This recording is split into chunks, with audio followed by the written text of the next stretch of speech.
Hello everyone, it's late Sunday afternoon here, and we're going to be doing Muscadet, white from France, Loire Valley, and it's 2018 from Chateau Delaunay Chez Chenet, and it's the bottle here, 2018, okay, and if you notice in here, you'll have two abbreviations. You'll have the area and down below the type of how the process is, okay? On the bottle, it's going to say Muscadet, Sevre, and Maine, okay? And then down below, you'll Surely, spelled Surlie, so Surlie. And what that means is that's a process of lees where this grape it's a Muscadet, so it stays in the vat. They pick it in September, the grape, and they process it later, but they're stirring it with the lees, which is the yeast from the fermentation. And they do it the whole winter long. Pick the grape in September, and not until the spring do they bottle it. So it spends the whole winter, 6 to 9 months they're working that, okay? Now,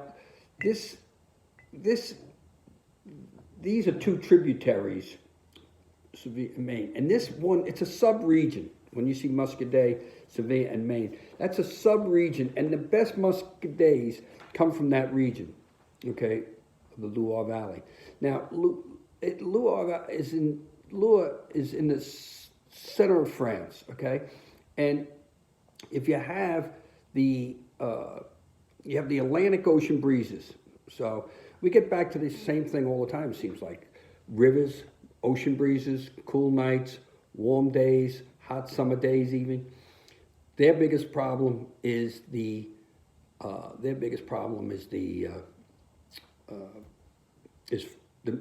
rainy in harvest. It gets rainy at harvest time in September, so they can get rain into early September, just before harvest. They worry about the mildew in the grape. Matter of fact, when we did the peach Syrah, we talked about in the late 1800s they were trying to do away with the mildew, so they used it when they made the Petite Syrah. They blended the two grapes. This is a blend of two grapes. This grape was blended after 1709. They had a severe winter that wiped out, extremely cold winter, wiped out all the grapes. So the monks, happened in 1709. And what they did is they started crossbred two grapes. They took two grapes and tried to make a vine out of the two grapes. And what they came up with was they used a Pinot Blanc, which is the same thing later that was used in the 1800s. He used a Pinot Noir. This is a Pinot Blanc. And he also used a Gagnou Blanc. So the two of them got together, and that grape today is the Muscadet grape. In the USA, they call it a melon grape. Around the world, it's more of a melon grape because it's called melon Bigagnou grape. So it's easy to say melon. So in the US, we do the easy way. It's the melon grape. So, and this same process with the cool nights and the breezes and the ocean breeze, the same thing are doing well in Oregon with the Willamette Valley. Okay, they're using the same. They starting to make this grape. They're starting to use like a Muscadet grape now. Only in France, though, France is very strict, and you got to take your hats off to them in a way, because their culture and their heritage has maintained a high level of winemaking. And like this grape wasn't accepted in Burgundy. They said, no.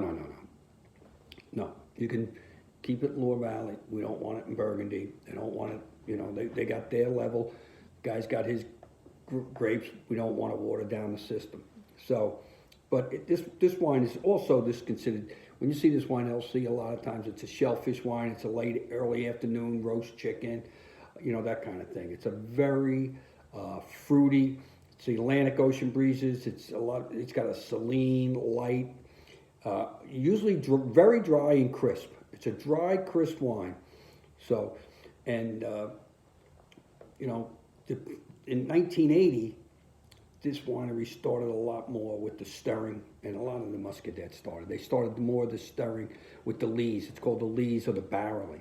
Barreling, they also, see, sometimes they use lees and they only use stainless. This, they use stainless and wood. So over the winter, they'll put it with wood. It's up to what the weather was that year, you know, and how the grape came out. It's okay, let's do 3 months with the wood. Okay, now move it to the stainless steel. Bring it back, meld them together. Sometimes they use the whole grape, sometimes they use part of the grape. Sometimes, when I say the whole grape, sometimes they leave a lot more with skin in there. Or they'll press the grape, you know, they'll press the juices just to bring the juices out. Or they might want to press it and leave some of the grape, the whole grape in there, the skin, you know, to give it that rich texture feel. And the lees gives you the ability to bring in a little oak taste, or bring in a little, you know, make it more structured, keep the bright, the clean, the crisp. So it's really worked well, you know. So the mildew, like I say, the mildew is their only problem, the frost and the mildew, and that comes, you know, September, just before harvest. They usually pick it though before frost. Their biggest problem is the rain, if it comes. Okay, and it's got the great climate. It's got the Atlantic Ocean breezes. It's the eastern part. Okay, and this area is just, it's vacation area. They got maybe 300, 400 chateaus. This was purchased in 1960, this chateau, you know, and they have chateaus. Most of your chateaus back then, you know, they're 16th century, 17th century. So just for protection, they built them up high on top of cliffs, you know, high on the top of hills, plateaus. This is a plateau. This is a very, like almost a Renaissance stone that came out. It's a very stony,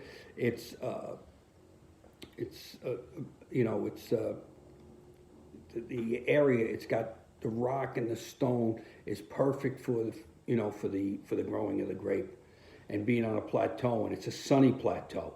So it's up top, it's a sunny plateau, great, you know, great soil, great culture. And they bought this thing in 1960, okay? And it was purchased by a couple that just got married, and two families that did wine before, and they purchased it, the husband and wife, and it was Bernard and Lois, and they purchased it, Chirot, and they purchased it, and they had one son, and the son went to med school, and he's in the mid-90s. He said, wait, you know, I just want to make wine. So he left. He loved Muscadet. He wanted to make it a premier cru. He wanted to make it the high-end French wine. And it drinks well. This is only a $12 wine. This is a $12 wine. They make 6 wines at that winery.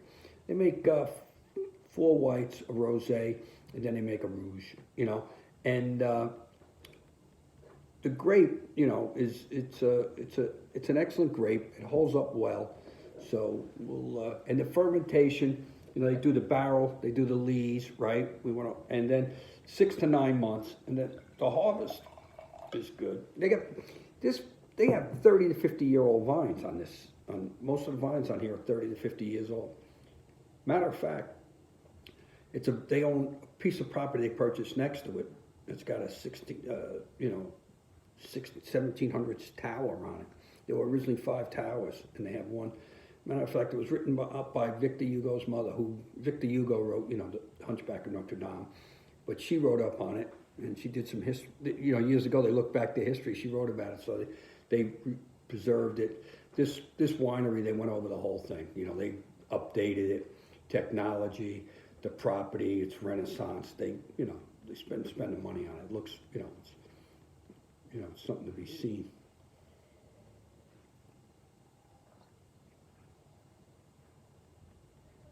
You know, Sunday in France is the biggest.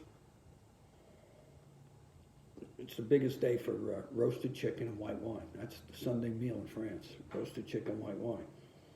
This wine is okay for it. It's recommended for roasted chicken. Mostly fish, they call it. They call it the oysters, mussels, seafood. But it's really, you can use roasted chicken's one of the 3 to 4 things that it's high on. Yeah, this is nice. This is clean. It's just crisp. You open it up, it's clean, it's crisp, there's not a lot of stuff working. You smell some, I would say green apple or pear. It almost looks like, see how they get the little greenish hue there with the pale yellow.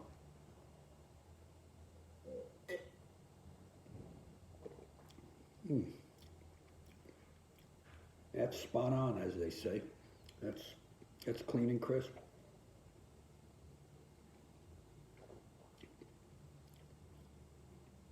I don't know if that's a saline finish. You know, they call it saline, salty. It just, you know, rolls over. It's not that Montauk salty air, I'll tell you that.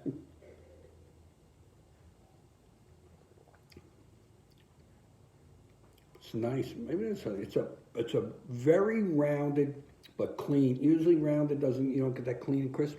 This is almost, if you like an uncorked Chardonnay, right, unoaked. If you like an unoaked Chardonnay, this you'd like. If you like a Pinot Grigio with a little more structure, this you'd like. This is right there with those, you know. This is calling for blue cheese, fondue, cheese fondue, fish. Go to Captain Bill's, get yourself a lobster bisque, come home, throw this on it. Or a little lobster. You know what they say about lobster? Labor Day and lobster and Chardonnay. A lot of people love a buttery Chardonnay with lobster. This is more like, this is somewhere between a Chablis and a Chardonnay, but doesn't have oak. It's clean. It's got that saline. It's got like it's got a rounded thing working. You know, it's nice. It's nice and clean. It's got that pear, apple, a little lemon maybe. Not much lemon though. It's more of a pear rolly. A lemon got a little tighter. You'd see like not like a Sauvignon Blanc lemon, you know. Well, that was good. Now, I want you to have a great Sunday afternoon, early dinner. Let's remember to pray at dinner, okay? Let's pray for those for our heroes, the guys who are out there, men and women working, doing the right thing, you know, and helping us out. And let's not get too close. Stay your distance. You know what I mean? I said the other day, it's a 15th round fight. You don't drop the arm in the 13th and get knocked out. Stay away, stay safe, and we'll all be happy, okay? See you when we see you. Maybe July, maybe mid-June. Mid-June we should be ready for the beach, okay?